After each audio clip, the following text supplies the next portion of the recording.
তো বন্ধুরা, সমস্ত ক্রিকেট প্রেমীরা যার জন্য বসে থাকে সেটা হচ্ছে আইপিএল। হ্যাঁ, 2025 সালের মেগা অকশনের আইপিএলের সমস্ত রুল চলে এসেছে, বিসিসিআই পেশ করে দিয়েছে।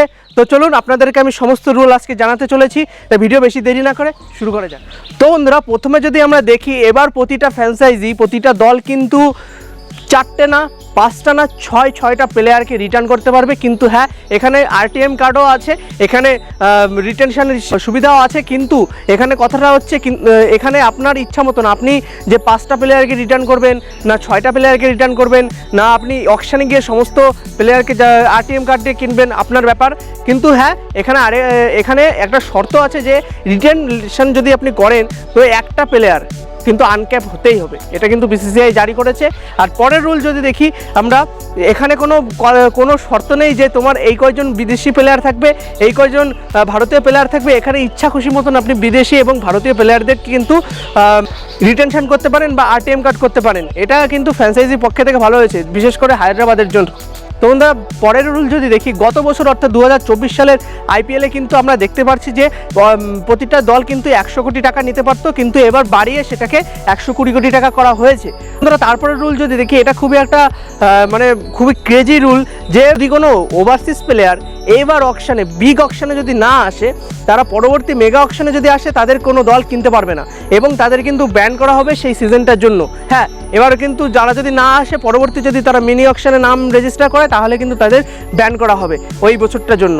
এটা কিন্তু অনেক বিদেশি প্লেয়াররা করে থাকে, তারা ইচ্ছা করে বিগ অকশানে আসে না, ওই ছোটো ছোটো অকশানে আসবে এবং বেশি টাকা করে নিয়ে চলে যাবে। তার জন্য এই রুলটা করা হয়েছে। এবং পরবর্তী রুল যদি করা হয়, এটা খুবই ভালো রুল করেছে যে কোনো প্লেয়ার, সে দেশীয় হোক, সে বিদেশীয় হোক, যে কোনো প্লেয়ার যদি তার নাম যদি রেজিস্টার করে আইপিএলে এবং যদি কোনো দল তাকে কিনে নেয়, তারপর যদি সে নাম তুলে নেয়, তাকে 2 বছরের জন্য ব্যান করা হবে। হ্যাঁ, 2 বছরের জন্য তাকে ব্যান করা হবে। বিশেষ করে ইংল্যান্ডের প্লেয়াররা কিন্তু এটা করে থাকে।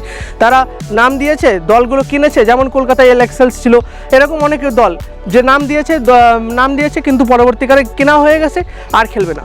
এরকম আর করা যাবে না। কিন্তু হ্যাঁ, আপনার যদি কোনো পরিমাণ চোট লাগে, ভয়ঙ্কর পরিমাণ চোট লাগে, তার ক্ষেত্রে ছাড় আছে। তারপর যদি বন্ধুরা আরেকটা রুল যদি দেখি, এটা আইপিএলে এবার টাকা প্লেয়ারদের, যে যদি কোনো প্লেয়ার 20 লাখ টাকায় তো বিক্রি হয়ে গেছে, ধরুন একটা প্লেয়ারকে কলকাতা 20 লাখ টাকায় নিয়েছে, কিন্তু বিসিসিআই রুল করেছে তাকে প্রতি ম্যাচে ওই 20 লাখ টাকা বাদেও প্রতি ম্যাচে তাকে 7.5 লাখ টাকা করে বিসিসিআই, ভারতীয় ক্রিকেট বোর্ড, তাকে দেবে। হ্যাঁ, 7.5 লাখ টাকা বিসিসিআই তাকে দেবে। এটা কিন্তু একটা ক্রেজি রুল।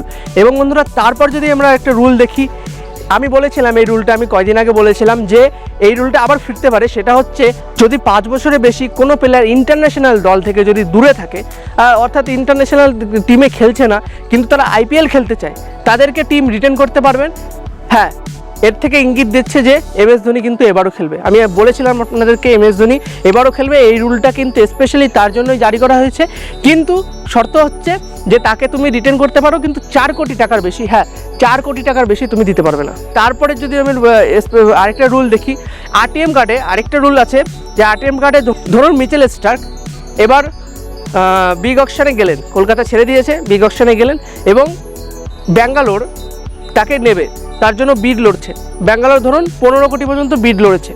এবার তখন যদি কলকাতা আরটিএম কার্ড দেয়, তাদের আসার কথা ছিল। এটা কিন্তু বিগত বছরগুলো হয়েছে যে যতই দাগ আরটিএম কার্ড দিলাম ওই টাকায় আমাকে, এবার হবে না। আপনি যদি 15 কোটি হয়, যদি ব্যাঙ্গালোর বিড করেছে, ওই বিপরীত দল তারা যদি চায় যে আমরা আরও এগিয়ে নিয়ে যাব বিড, যদি 15 থেকে 18 কোটিটা নিয়ে যায় বিড, তখন কলকাতাকে জিজ্ঞাসা করা হবে, এবার কি তুমি আরটিএম কার্ড ব্যবহার করবে? 18 কোটিতে কি নেবে? যদি কলকাতা ওখানে রাজি হয় মিচেল স্টার্ককে যে 18 কোটিতে আমি নেব, হ্যাঁ এখানেও আমি আরটিএম কার্ড জারি করব, তাহলে তুমি করতে পারবো। তুমি যে আরটিএম কার্ড করে দিলে, দল চলে আসলো, দলে কিন্তু প্লেয়ার চলে আসলো, এটা আর হবে না। ওর পরেও তোমার বিড লড়া যাবে। হ্যাঁ, তারপরে তুমি যদি আরটিএম কার্ড ব্যবহার করো, তাহলে তোমার দলে সেই প্লেয়ার আসবে, নয়তো কিন্তু আসবে না। তো বন্ধুরা, তারপরে একটা রুল যদি দেখি, এবার অকশানে যদি কোনো ওভারসিজ প্লেয়ার 24 কোটি কি 25 কোটিতে বিক্রি হয়, তখন তিনি ধরুন 25 কোটিতে বিক্রি হয়েছে কোনো প্লেয়ার, এবং তারপর যে মিনি অকশনগুলো আসবে, সেই মিনি অকশনগুলোতে তাকে কিন্তু 25 কোটিতে দল আর কোনো দল কিনতে পারবে না। যদি 18 কোটির বেশি হয় কিনতে পারবে না। যদি তার দাম পরবর্তী মিনি অকশনে যদি তার দাম 26 কোটি হয়, তাকে টাকাগুলো দেওয়া হবে না, তাকে ওই 18 কোটি পর্যন্তই দেওয়া হবে, তার থেকে বেশি দেওয়া হবে না। বাকি টাকাগুলো যত বিড উঠবে, ধরুন আপনি কিনতে পারেন, আপনি টাকা দিতে পারেন, বেশি টাকা দিতে পারেন, আপনি 28 কোটি পর্যন্ত নিয়ে গেলেন, কিন্তু তাতে কোনো লাভ হবে না। বাকি টাকাটুকু 18 কোটি থেকে বাকি টাকাটুকু 18 কোটি সেই প্লেয়ার নেবে, বাকি টাকাটুকু কিন্তু বিসিসিআইয়ের পকেটে যাবে। হ্যাঁ, বিসিসিআইয়ের পকেটে যাবে। আবার বলছি, এই রুলটা একটু খুব ঝামেলার রুল। যদি কোনো ওভারসিজ প্লেয়ার, এটা ওভারসিজ প্লেয়ারদের জন্য, যদি কোনো ওভারসিজ প্লেয়ার এবার বিগ অকশনে 18 কোটি টাকার বেশি যায়, ধরুন 25 কোটিতে গেলেন এবং তাকে দল নিয়েও নিল, কিন্তু পরবর্তী মিনি অকশনে তাকে কোনো দল আর 25 কোটি টাকা দিয়ে কিনতে পারবে না, তাকে 18 কোটি তার পকেটে যাবে। আপনি বিড লড়তে পারেন 25 কোটি টাকা অবধি, কিন্তু 18 কোটি টাকাই সেই প্লেয়ার পাবে। সেই প্লেয়ার কিন্তু 18 কোটির টাকার বেশি পাবে না, কিন্তু বাকি টাকাগুলো 25 কোটি, বাকি টাকাগুলো কিন্তু সমস্ত টাকা হচ্ছে বিসিসিআইয়ের পকেটে যাবে। হ্যাঁ, এটা কিন্তু খুব ভালো একটা রুল করেছে। আর বন্ধুরা, আমি সমস্ত রুল মোটামুটিভাবে আমি আলোচনা করে দিয়েছি। যদি কোনো রুল যদি বাকি থেকে থাকে অবশ্যই কমেন্টে জানাতে ভুলবেন না। আর আপনাদের যদি কোনো রুল বুঝতে এখনও অসুবিধা হয়, আপনারা কমেন্ট করবেন, আমি কমেন্টে রিপ্লাই দিয়ে দেবো।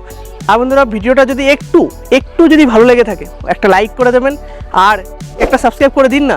সাবস্ক্রাইব করে বেল আইকন অন করে রাখুন। আপনারা তো সাবস্ক্রাইব করছেন না, খুব কষ্ট করছি, অবশ্যই একটা সাবস্ক্রাইব করে বেল আইকন অন করে রাখবেন। তো বন্ধুরা, আজকের জন্য এইটুকুই। দেখা হচ্ছে আরেকদিন আরেকটি ভিডিওতে। ততক্ষণের জন্য ভালো থাকুন, সুস্থ থাকুন এবং ক্রিকেট দেখতে থাকুন। ধন্যবাদ।